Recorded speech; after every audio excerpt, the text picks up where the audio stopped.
যা চাও তাই লেখো, যেভাবে ইচ্ছা হয় লেখো। ব্রিজের তলা দিয়ে অনেক রক্ত ভেসে গেছে, এটাকে বিশ্বাস করে যাব?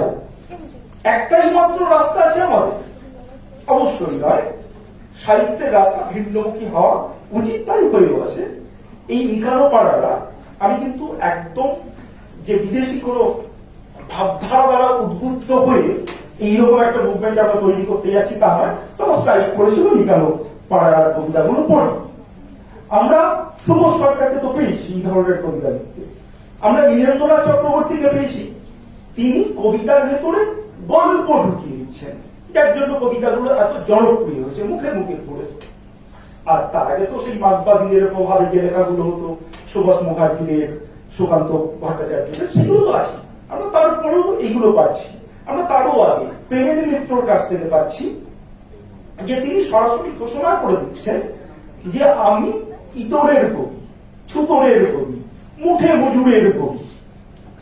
আমরা বর্তমান সময়ে দাঁড়িয়ে এই জায়গাগুলো থেকে কোথায় যেন একটু সরে যাচ্ছে। আমরা মনে হয় একটু অভিজাতদের জন্য যে ভাষা, যে শব্দ, যে কনসেপ্ট আনা যায় কবিতাতে বোধ হয়।